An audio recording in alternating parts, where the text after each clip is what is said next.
Hey team, today's project is this heavily painted, extremely old, likely early 18th century chest of drawers. This piece has had a couple of makeovers throughout its life. My hope is to strip it back and see what lies beneath. Not to make it look brand new by any stretch of the imagination, but to see if I can showcase its many decades of life, perhaps bring back some of its original charm. Hand-sawn dovetails, much like these ones, often indicate a piece was made before 1860.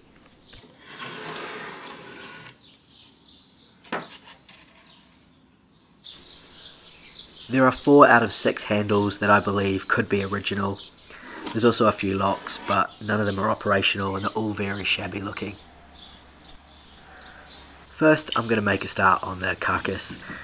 This top seems to have had a piece of fiberboard attached at some stage. The edge has then been filled in with a large amount of filler before being painted over.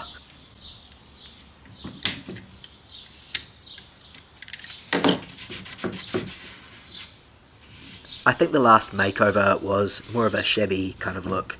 You can see the sander swirl marks, obviously intentional to give it more of a worn look. And I can see what I think is the original finish here. It looks like a dark brown shellac. And then I think the blue came a little later, the whole piece being covered. And finally the yellow and orange paint work with the addition of the new fiberboard on the top. And I think this backboard was also replaced at the same time. I'll explain why soon.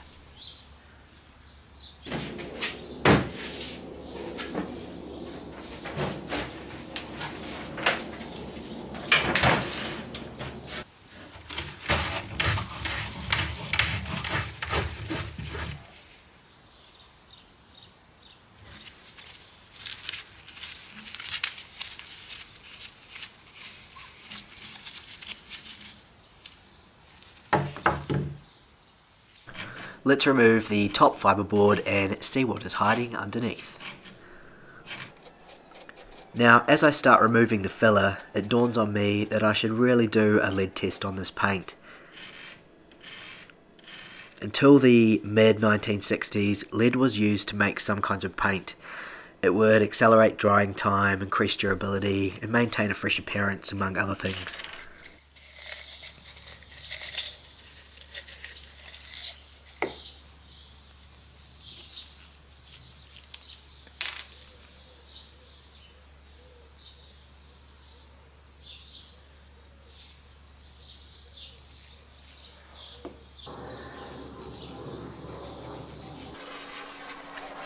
This should turn a pinky purple if there's any lead present. This has turned a dirty brown, which is not surprising, so I clean the area thoroughly and do the test again.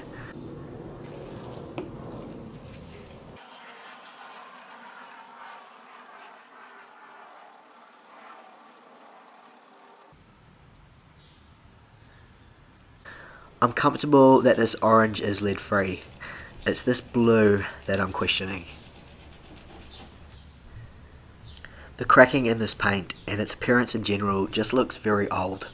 It's hard to see, but it is a light pink, so there is definitely a little bit of lead present. Fortunately, this filler doesn't have any blue paint on it, so scraping it out carefully is an option.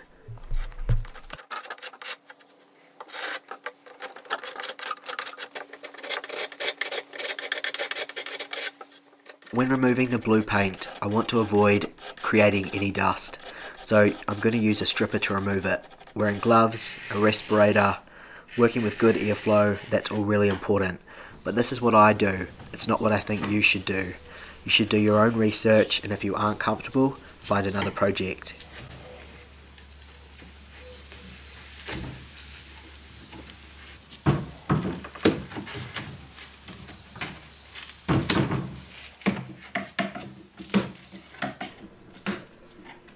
As mentioned, this fiberboard was likely added with the backing board. It has the same royal board stamp. That royal board was typically used on mid-century pieces, so it likely wasn't around in the early 1800s when I believe this was made. There are a couple of cracks that might need some filler and plenty of nails to come out.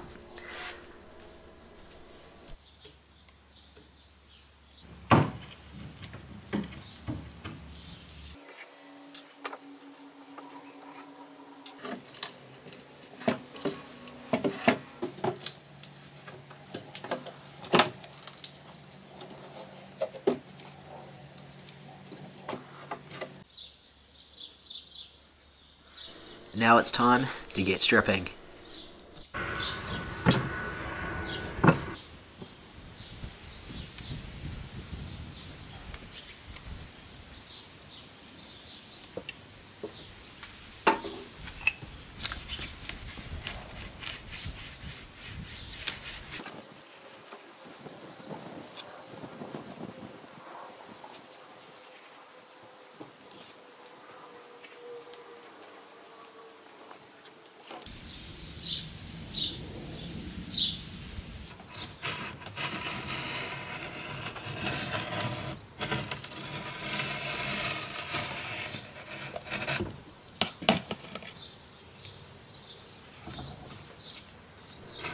As mentioned before, I am taking all the safety precautions that I think I need to. On that note, just like protecting yourself from lead, it's important to protect yourself online. And today's video is brought to you by Surfshark, the ultimate DIY security for your digital life. When we're surfing the web, we are exposed to all sorts of nasty woodworm, like data breaches, hacking attacks, and nosy snoopers. One solution to refinish them all, a VPN. With Surfshark, I can safely hop from the UK to New Zealand with one simple click. That means I get my daily dose of Kiwi TV and can focus on maintaining this awesome accent. Sweet as, bro. So when I'm back in New Zealand, I can shop for furniture anywhere in the world and my wife can keep up with what's cooking back in the UK. Oh, and you can say goodbye to those really annoying ads and cookie pop-ups. No, not that kind. You can have as many of those as you want. And what would you get up to if you were connected to a Surfshark VPN? Well, nobody knows, because the VPN doesn't monitor, track, or store what you do online. Whatever you do stays with you. So while you're busy giving your old furniture a new life, don't forget to give your online presence a fresh start too. With one subscription, you can polish your entire household's internet security at once. No need for multiple accounts. Try all the nifty features of Surfshark, 30 days risk-free. If it's not your style, you can contact their friendly team and they'll give you a full refund. But I guarantee this will be one of the most valuable and cheapest tools in your DIY kit. Secure your privacy with Surfshark.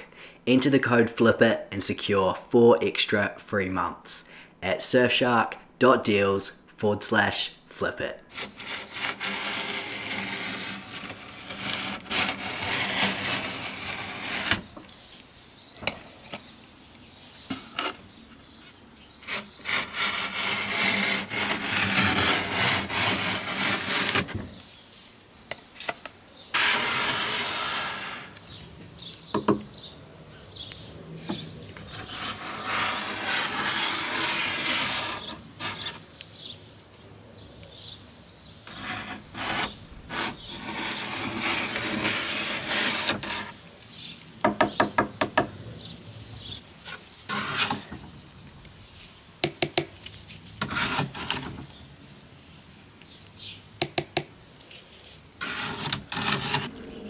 The top was pretty good after one coat, but the remaining surfaces, including the drawer fronts, needed 3 coats before the wood even began to be exposed.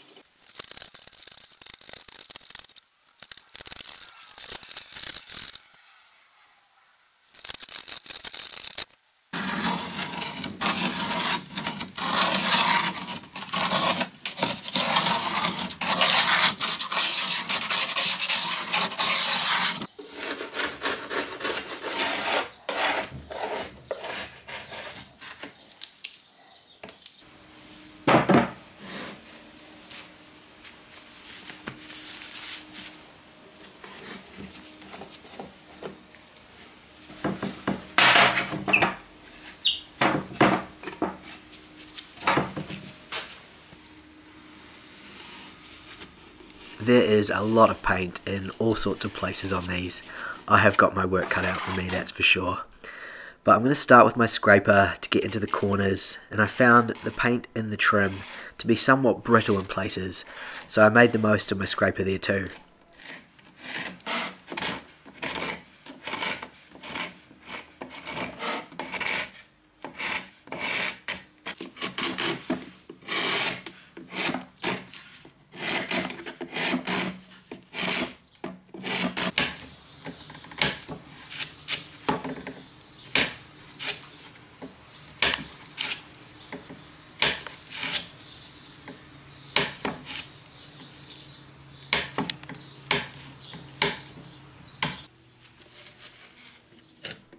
I would like to keep these dovetails as original as possible, so I'm careful to remove the paint and then leave them alone.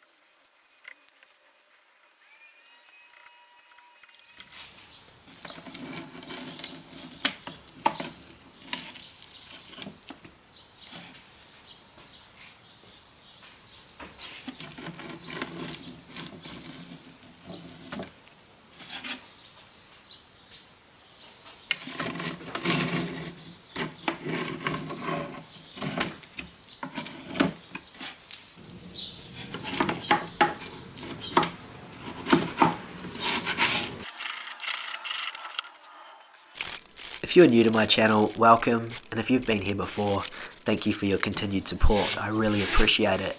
If you wouldn't mind hitting the like button, maybe dropping us a comment, and if you haven't subscribed yet, I'd love it if you'd please do so. I really enjoy making these videos, but as you can probably predict, they are quite time consuming.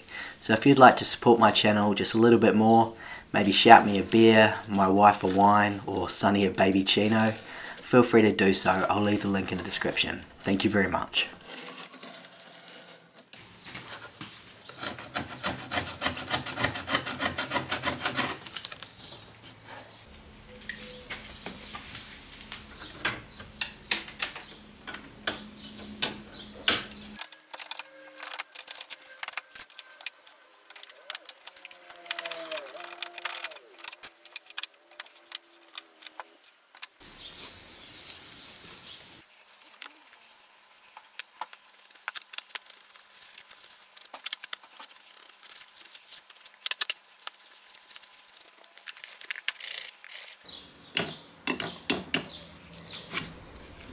I get busy with this dental weapon to remove what paint is left. I mean, it doesn't take too long. It's only like, I don't know, 84 years.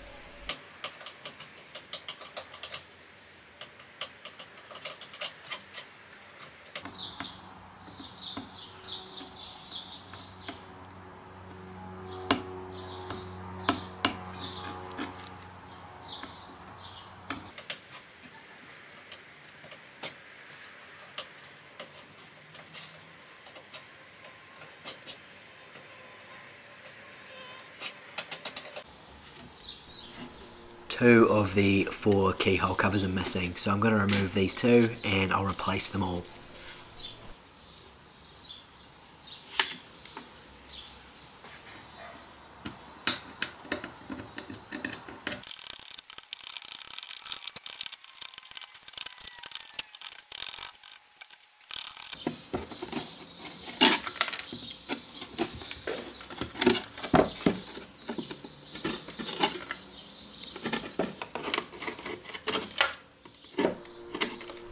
I have ordered 4 brass replacement locks that are pretty much identical to these ones. Sadly, they didn't arrive before the end of the video, so they'll have to go in at a later date, but I'll leave a link in the description in case you want to check them out.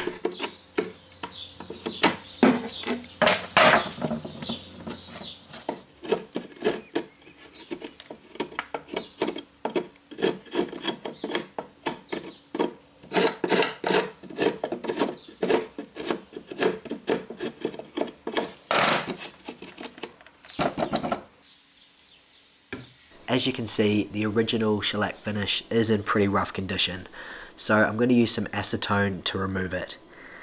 It actually ended up being much harder than the paint to get rid of.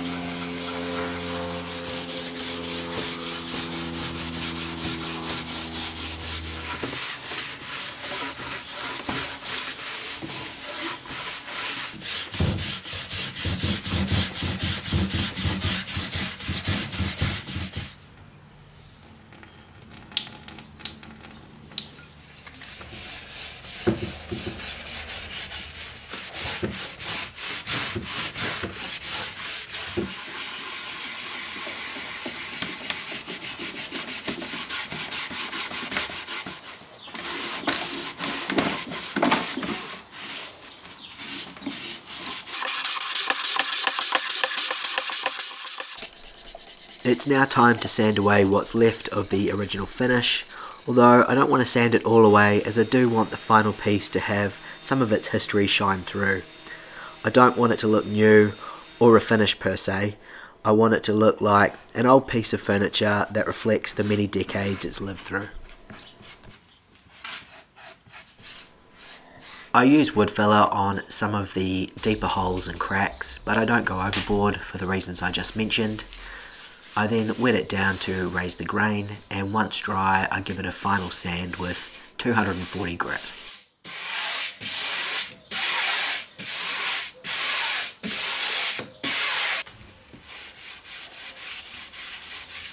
I choose to go with a walnut stain, which is reasonably close to the original colour of the shellac.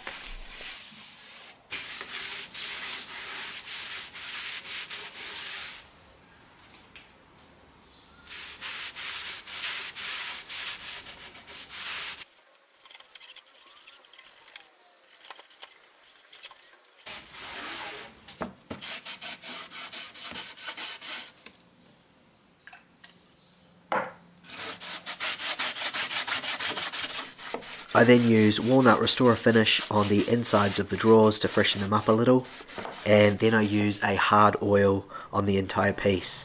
I do 2 coats with a very light sand in between.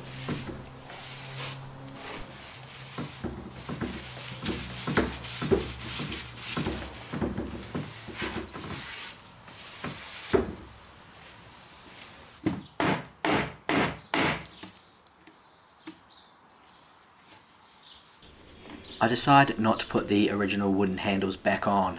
They just made the piece look really dark. I'm not entirely sure what I want to use. Perhaps you guys could give me some feedback, but in the meantime I'm just going to use these Half Moon farm style handles.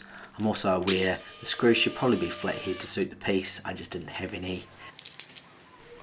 Now, I think I accomplished what I wanted to with these drawers. They don't look new, they're no longer covered in paint, and they look like they could tell a few interesting stories. Let me know what you think in the comments, and until next time, take it easy.